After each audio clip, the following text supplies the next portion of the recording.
Good morning. Excel technical classes में आप लोगों का स्वागत है। हम लोग देखने वाले हैं इलेक्ट्रिक लोड कर्व क्या होता है, इसको बनाते क्यों हैं।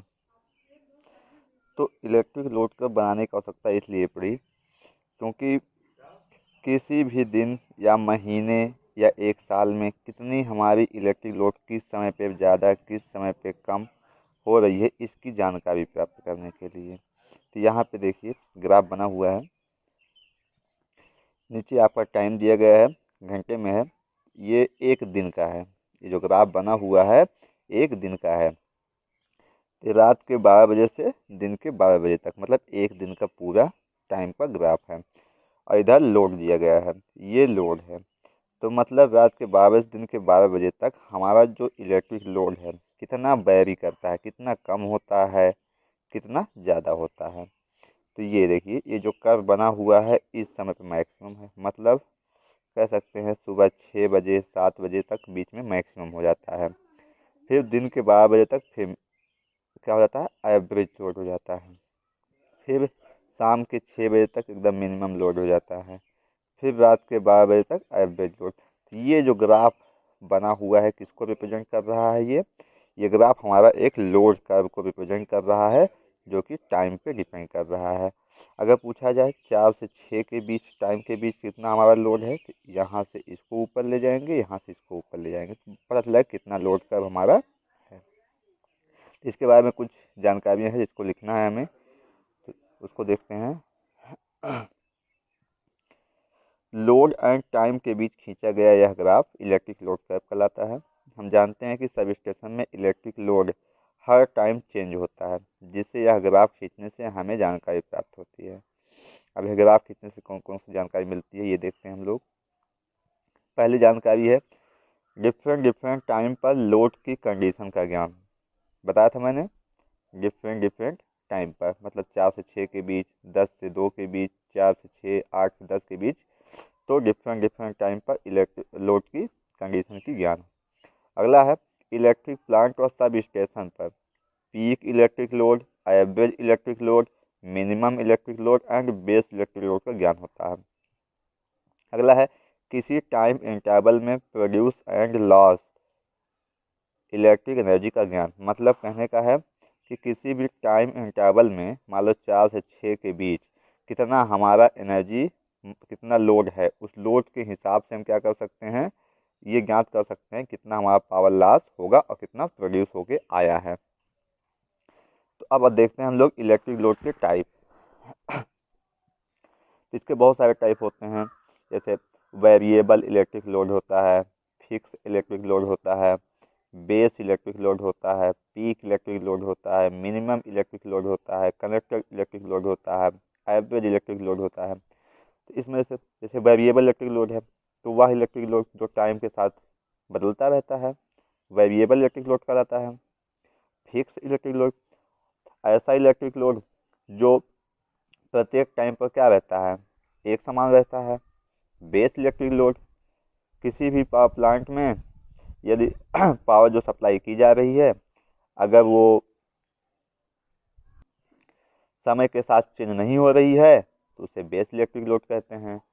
पीक इलेक्ट्रिक लोड क्या होता है, और मिनिमम इलेक्ट्रिक लोड दोनों एक जैसे होते हैं। तो पीक इलेक्ट्रिक लोड जो होता है वो किसी भी आधे घंटे के अंतर, मतलब जो इंटरवल है वो कितना होना चाहिए, आधे घंटे से अधिक।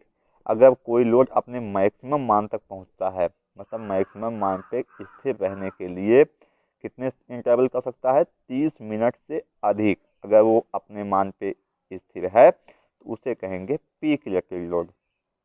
अगला है मिनिमम इलेक्ट्रिक लोड, जस्ट इसका अपोजिट, आधे घंटे मतलब 30 मिनट तक कोई वह न्यूनतम लोड जहां पर वह सबसे लोएस्ट सबसे कम इलेक्ट्रिक लोड रहेगा, और कितने घंटे तक स्थिर होना चाहिए उसको, आधे घंटे तक। आधे घंटे से कम अगर स्थिर है तो क्या कहलाएगा वो, मिनिमम इलेक्ट्रिक लोड। ये कह सकते हैं आधे घंटे का होना चाहिए। अगला है कनेक्टेड इलेक्ट्रिक लोड। ये क्या होता है, जैसे मान लो कोई भी सप्लाई से कनेक्ट हुआ है, कोई भी लोड सप्लाई से कनेक्ट हुआ है, तो वह लोड कितना कनेक्ट है, टोटल एवरेज, मतलब जो जितना भी लोड हमारा कनेक्ट है उन सब का अगर हम निकाल लें, मान जैसे किसी घर में 5 किलोवाट, किसी में 7 किलोवाट, किसी में 10 किलोवाट, किसी में 15 किलोवाट, सबको जोड़ने के बाद जो लोड होता है उसे कहते हैं कनेक्टेड इलेक्ट्रिक लोड। अगला आता है हमारा average electric load. Average electric load क्या कहलाता है? किसी टाइम इंटरवल में टोटल प्रोड्यूस इलेक्ट्रिक एनर्जी तथा टाइम इंटरवल के अनुपात को एवरेज इलेक्ट्रिक लोड कहते हैं। कहने का मतलब है कि जितनी कुल एनर्जी खर्च हुई है उसको और जितने घंटे में खर्च हुई उससे भाग देने पर ही क्या निकल जाता है? Average electric load. अगर डेली की बात की जाए, डेली कितने घंटे होते हैं? 24 घंटे। तो डेली जितनी एनर्जी प्रोड्यूस हो रही है उसमें 24 से भाग दे दो। मंथली आएगा तो बस कुछ नहीं, यही पूरा रहेगा। मंथली में यहाँ कितने से गुणा हो जाएगा? 30 से। अगर यही ईयरली हो जाता तो कितने से गुणा हो जाता?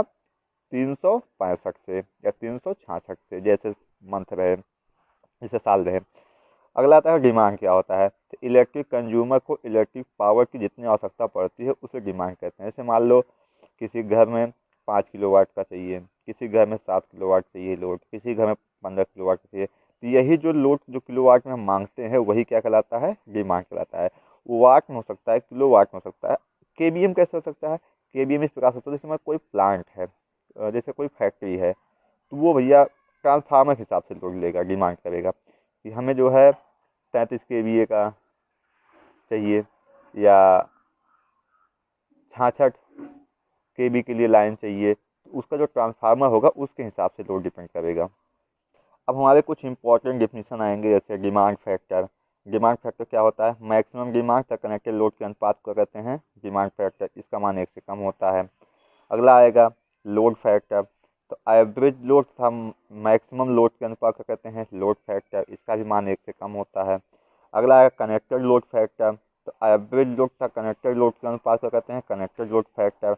यहाँ से एक चीज़ और कह सकते हैं, एवरेज लोड और बटा कनेक्टेड लोड दोनों में मैक्सिमम डिमांड से गुणा भाग कर दिए तो इसका मान होता है लोड फैक्टर, इसका मान होता है डिमांड फैक्टर। तो यहाँ से कनेक्टेड लोड की एक और डिफिनेशन बन जाएगी, लोड फैक्टर गुणे डिमांड फैक्टर। अगला हमारा आएगा डाइवर्सिटी फैक्टर। इसमें क्या होता है?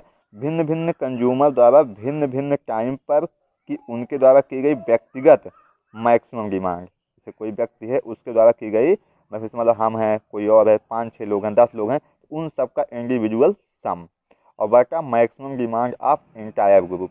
मतलब जो सम्मिलित समूह है उसके द्वारा टोटल मैक्सिमम डिमांड कितनी है। जैसे मान लो 50 लोग हैं तो 50 लोग का जो मैक्सिमम डिमांड है, कोई कहा भैया हमको 7 किलोवाट चाहिए, कोई 1 किलोवाट, कोई 5 किलोवाट, कोई 10 किलोवाट, तो वो तो हो गया maximum demand sum of individual. लेकिन अब मैक्सिमम डिमांड में कितने वो खर्च कर रहे हैं? कोई 10 खर्च करेगा, 15 लिया है तो कोई जरूरी नहीं 15 लिया 15 ही खर्च कर ले, कोई ये भी जरूरी नहीं कि 10 लिया 10 ही खर्च कर ले, कोई जरूरी नहीं 5 किलोवाट लिया 5 ही किलोवाट हमेशा खर्च करता रहे। तो वही जितना खर्च करता है वो नीचे, और उसको भागने पर हमेशा मान 1 से अधिक आता है। इसलिए डाइवर्सिटी फैक्टर क्या होता है? हमेशा 1 से अधिक होता है। अगला आता है हमारा प्लांट कैपेसिटी फैक्टर। तो प्लांट पर एवरेज इलेक्ट्रिक लोड और प्लांट की रेटेड कैपेसिटी के अनुपात से कहते हैं प्लांट कैपेसिटी फैक्टर। इसका मान 1 से कम होता है। अगला आता है हमारा यूटिलाइजेशन फैक्टर। तो यूटिलाइजेशन फैक्टर क्या होता है? इलेक्ट्रिक प्लांट पर मैक्सिमम डिमांड तथा प्लांट की रेटेड कैपेसिटी के अनुपात को कहते हैं plant utilization factor. Utilization factor क्या होता है? मैक्सिमम डिमांड ऑन प्लांट और बटा रेटेड कैपेसिटी ऑफ प्लांट। इसका मान 1 से कम होता है। अगला टॉपिक है हमारा कास्ट ऑफ इलेक्ट्रिक जनरेशन। तो इलेक्ट्रिक जो जनरेशन है उसकी कास्ट कैसे निकालते हैं? तो टोटल एनुअल कास्ट बराबर होता है fix cost plus running cost. इसका एक फार्मूला होता है सी, जहाँ पे सी क्या है? टोटल एनुअल कास्ट है, बराबर ए किलोवाट में और बी के डब्ल्यू एच में। तो ए क्या है? फिक्स कास्ट और बी क्या है? Running cost. अब आप जानते हैं फिक्स कास्ट क्या होती है और रनिंग कास्ट क्या होती है। तो फिक्स कास्ट क्या होती है? फिक्स कास्ट वह स्टार्टिंग या वह प्रारंभिक लागत है जो इलेक्ट्रिक जनरेशन प्लांट व इलेक्ट्रिक सब स्टेशन के निर्माण, इंस्टॉलेशन ऑफ मशीन, मतलब मशीन के बनाने में, और ट्रांसमिशन एंड डिस्ट्रीब्यूशन लाइंस, और डिप्रिसिएशन, इंश्योरेंस, इंटरेस्ट तथा टैक्स व उच्च अधिकारियों के वेतन में, मतलब सैलरी ऑफ हायर ऑफिसर में व्यय होती है। तो ये सब जो कास्ट आती हैं वो किस में आती हैं, फिक्स कास्ट में आती हैं।